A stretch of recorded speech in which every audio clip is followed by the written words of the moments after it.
Hello guys, I am Monsoni and today in this video we will talk about Euler's equation and Euler's equations derivation. तो आगे proceed करने से पहले मैं आपको मतलब यूलर इक्वेशन डेरिवेशन और यूलर इक्वेशन क्या है उस पे जाने से पहले मैं आपको कुछ फॉर्मूले बता देता हूँ जो कि हमारे आगे इसके अंदर काम आएंगे। तो पहला फॉर्मूला होता है angular momentum about any axis will be equal to moment of inertia about that axis and omega about that axis. ठीक है, एक जो इसके अंदर फॉर्मूला तो होता है torque about the axis will be equal to moment of inertia about that axis into alpha. और ये टॉर्क होता है, अगर मान लीजिए ये एंगुलर मोमेंटम हमारा कांस्टेंट नहीं है तो ये आएगा हमारा differentiation of angular momentum with respect to time. ये तीन फॉर्मूले हैं। ठीक है, तो अब मैं आपको बताता हूँ यूलर इक्वेशन यूज कहाँ पे होती है।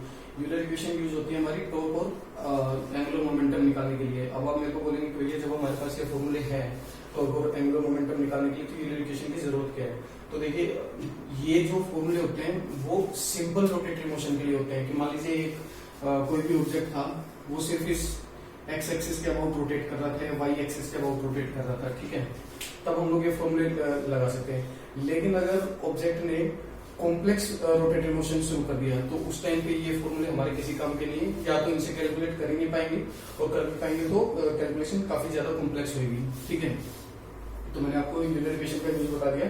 अब यूलर इक्वेशन का डेरिवेशन देख लेते हैं। ठीक है,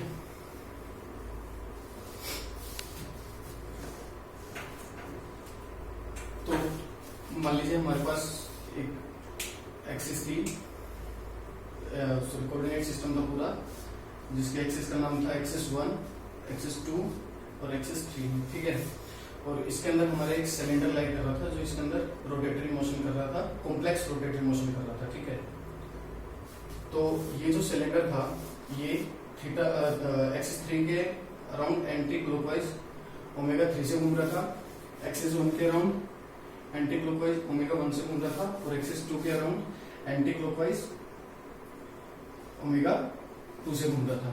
ठीक है, अब प्रिंसिपल एक्सिस में मान के चल रहा हूँ, आपको पता है क्या होती है। तो इस सिलेंडर की प्रिंसिपल एक्सिस जो होंगी वो अभी करंटली इन्हीं एक्सिस के ऊपर लाई करेंगी, तो मैं उसको रेड लाइन से शो कर रहा हूं। ठीक है, अब ये थर्ड एक्सिस कह रहा हूं, ये सिलेंडर जो है वो ओमेगा 3 से एंटी क्लॉकवाइज घूम रहा है, तो जो इसके एंगुलर मोमेंटम की डायरेक्शन होगी वो क्या होगी, थर्ड एक्सिस के अराउंड, मतलब इसकी प्रिंसिपल एक्सिस के अराउंड ही लाई करेगा। तो ये प्रिंसिपल एक्सिस के अराउंड इसका L3 हो गया। ठीक है, थर्ड एक्सिस के अराउंड। वैसे ही ये फर्स्ट प्रिंसिपल एक्सिस के अराउंड इसका L1 हो गया और सेकंड प्रिंसिपल एक्सिस के अराउंड इसका L2 हो गया। ठीक है, अब मैं इस कॉम्प्लेक्स रोटेटरी मोशन के कारण हर L1 और L2 और L3 के अंदर जो एंगुलर मोमेंटम है उसके अंदर क्या चेंज आ रहा है वो आपको बताता हूँ। ठीक है, तो मान लेते हैं, अच्छा आगे प्रोसीड करने से पहले मैं आपको एक फॉर्मूला बता देता हूँ। Change in theta will be equal to omega into delta t. ठीक है, अब मैं सेकंड एक्सिस के कारण L1 के अंदर चेंज निकालूंगा। ठीक है, सेकंड और थर्ड एक्सिस के कारण जो L1 होगा। ठीक है, तो change in angular momentum 1 equal to L1 at t plus delta t minus L1 at t. ठीक है, और ये जो हमारा डेल्टा टी है वो बहुत ही छोटा है, अप्रोक्सीमेटली 0 के बराबर आप इसको मान सकते हैं। ठीक है, अब मैं ये सिलेंडर को कर दे रहा हूँ, सिर्फ इसकी प्रिंसिपल एक्सिस से ही मैं इसका पूरा मोशन आपको शो करूंगा। ठीक है,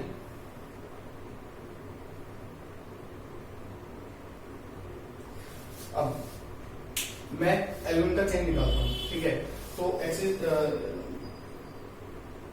ये जो एक्सिस 2 है तो इसके अराउंड ये ओमेगा 2 से एंटी क्लॉकवाइज घूम रहा है। ठीक है, तो इसके कारण L1 के अंदर क्या चेंज आएगा वो मैं आपको बताता हूँ। ठीक है, तो मान लीजिए एट टी टाइम पे ये जो डायग्राम है ये कुछ ऐसा हो जाएगा,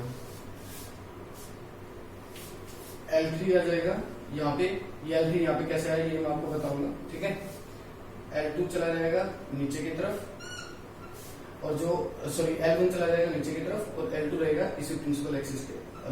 ठीक है,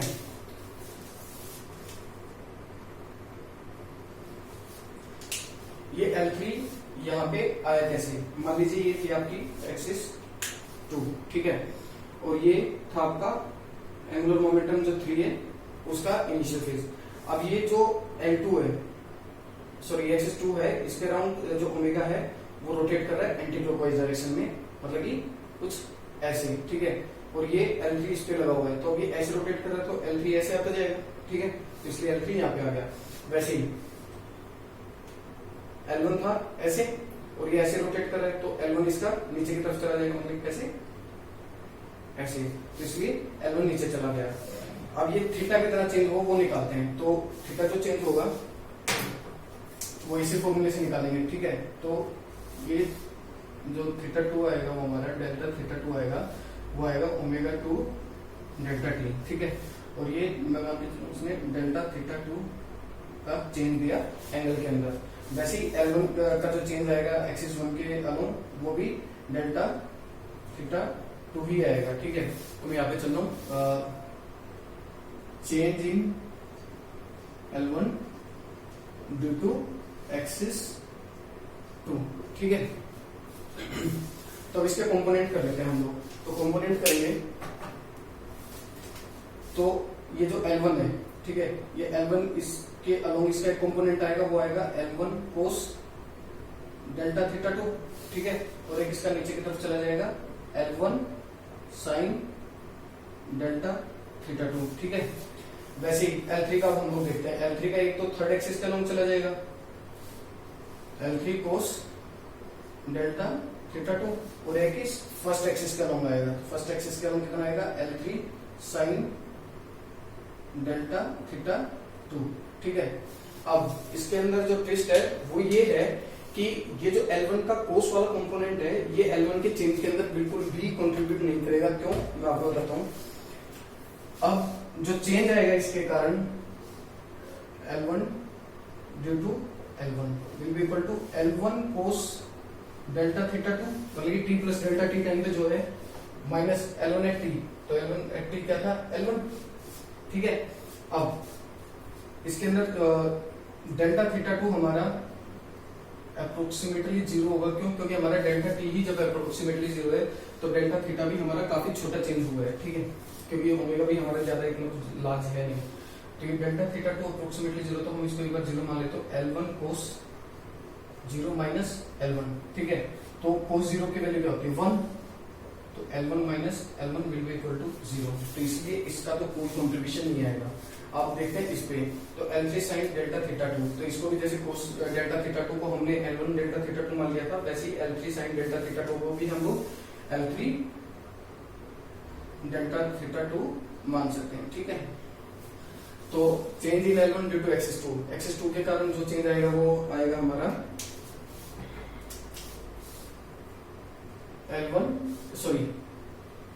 L3 डेल्टा थीटा 2, और L3 की वैल्यू क्या है, I3 ओमेगा 3, ठीक है, इंटू डेल्टा थीटा 2।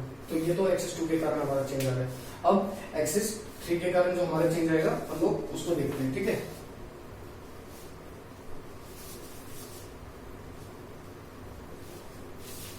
दोबारा से इस डायग्राम को बनाते हैं। तो L3 के कारण जो चेंज आएगा इस डायग्राम के अंदर वो कुछ इस तरीके से आएगा। जो L1 होगा वो अब नीचे जाने की बजाय सेकंड एक्सिस जो है उसकी तरफ चला जाएगा, ठीक है। तो ये आ गया हमारा L1, ठीक है। और जो सेकंड एक्सिस के अलोंग जो हमारा L2 था वो चला जाएगा एक्सिस 1 का जो नेगेटिव पार्ट है उसकी तरफ थोड़ा रोटेट हो जाएगा, L1, और ये हमारा L2, और L3 जो होगा वो थर्ड एक्सिस के अलोंग ही रहेगा। शो करवा देता हूँ। फिजिक्स के अंदर और फिजिक्स के अंदर पर्टिकुलरली मैकेनिक्स, इसके अंदर सिर्फ फॉर्मूला से काम नहीं चलते हैं। इसके अंदर आपको पूरा का पूरा फील करना पड़ेगा, आपको विजुअलाइज करना पड़ेगा कि क्या हो रहा है क्या नहीं, ठीक है। तो अब ये मान लीजिए L3 थी, ठीक है, और ये आपका स्टार्टिंग में L2 था एक्सिस 2 के अलोंग। तो ये जो L3 है मतलब ये थर्ड एक्सिस के अबाउट जो सिलेंडर रोटेट कर रहा था वो ऐसे कर रहा था, ठीक है, और ये इसके अलोंग अटैच था, तो अब ये ऐसे रोटेट कर रहा है, तो इसका L2 इस तरफ रोटेट करें, ठीक है, तो L2 इस साइड आ गया। वैसे ही L1 इस साइड था, ये रोटेट किया तो L1 एक्सिस टू के अलग जाएगा, ठीक है। अब इसके अंदर जो थीटा का चेंज है वो दिखाता हूँ आपको। मैं मानता हूँ कि ये डेल्टा थीटा 3 से चेंज हुआ होगा, ठीक है L1, और ये L2 भी डेल्टा थीटा 3 से ही चेंज हुआ होगा। डेल्टा थीटा 3 इसके अंदर क्या होगा, ओमेगा 3 डेल्टा टी, ठीक है। अब इनका कंट्रीब्यूशन देखते हैं। तो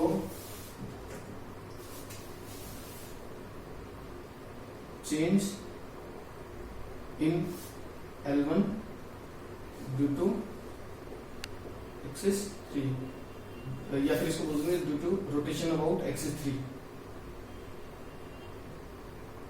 ये भी due to rotation about axis 2, ठीक है। तो देखिए L1 का इसके अलोंग जो कंपोनेंट आएगा वो आएगा L1 कोस डेल्टा थीटा 3, फिर वही पिछले वाली कहानी, डेल्टा थीटा 3 बहुत ही छोटा है तो ये अप्रोक्सीमेटली 0 के पास जाएगा, तो ये पूरा का पूरा L1 कोस डेल्टा थीटा 3 जो होगा ये अप्रोक्सीमेटली L1 के बराबर हो जाएगा, ठीक है। ये कैसे हुआ, ये सेम वही जो डेल्टा थीटा 2 वाली कहानी थी थोड़ी देर पहले, वही वाली है, ठीक है।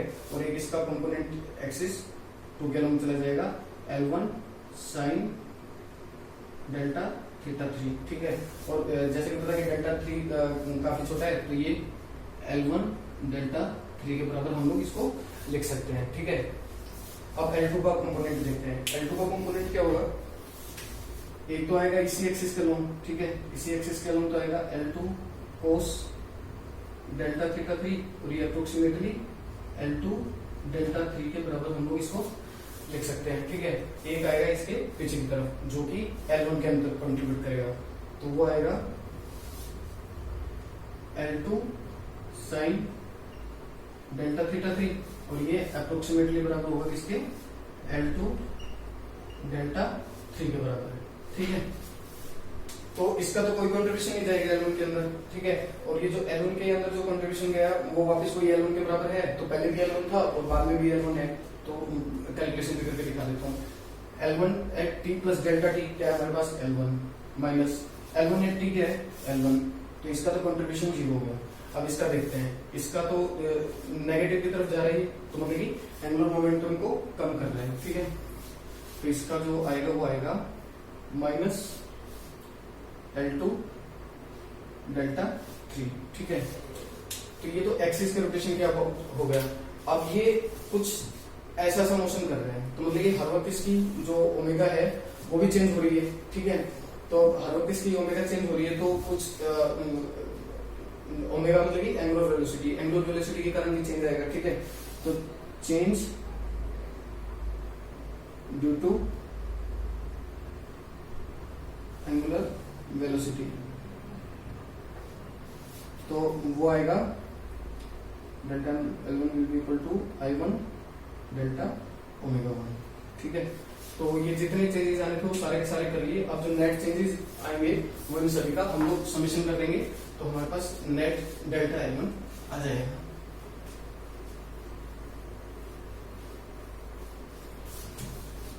तो जो डेल्टा L1 हमारे पास आएगा वो आएगा I3 ओमेगा 3 डेल्टा थीटा 2, ठीक है।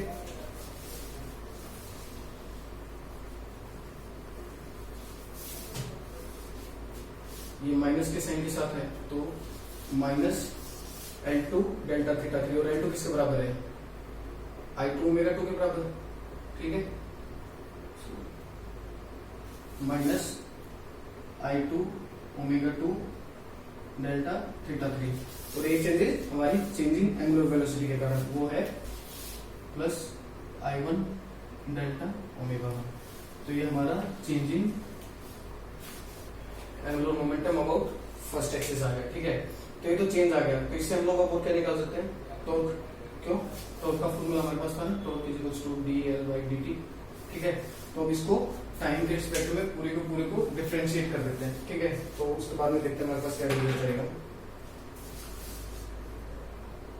Torque will be equal to delta L1 by delta t, और डेल्टा टी को हम लोग 0 की तरफ लिमिट लगा रहे हैं, ठीक है। तो इसको हम लोग लिख सकते हैं dL1/dt ये आएगा। अब I3 ओमेगा 3 कांस्टेंट है तो इसको हम लोग बाहर निकाल सकते हैं, तो ये I3 ओमेगा 3 d(θ2/dt) हो जाएगा, ठीक है। वैसे ही I2 ओमेगा 2 भी कांस्टेंट है, इसको भी हम लोग बाहर निकालेंगे, तो I2 ओमेगा 2 dθ3/dt, ठीक है। I1 हमारा कांस्टेंट है तो I1 को बाहर निकाल लेंगे, आ जाएगा d ओमेगा 1/dt, ये आ गया हमारे पास। अब हमारे पास एक फॉर्मूला होता है angular velocity is equal to dθ/dt, ठीक है। तो इस फॉर्मूला का यूज करके dθ2/dt किसके बराबर हो जाएगा, ओमेगा 2 के बराबर, तो ये हो जाएगा I3 omega 2 minus I2 omega 2 dθ3/dt क्या हो जाएगा, omega 3 plus I1 d omega 1/dt। तो इसको जब सिंप्लीफाई करोगे तो torque will be equal to torque about axis 1 will be equal to I1 d omega 1/dt plus I3 omega 3 omega 2 minus I2 omega 2 omega 3, और ये किसके बराबर होगा, I1 d omega 1/dt plus I3 minus I2 omega 3 omega 2। ये आपका torque about axis 1 आ गया complex rotatory motion के लिए, और ये यूलर इक्वेशन है, ठीक है। सो आज के लिए सिर्फ इतना ही। Thank you, have a nice day.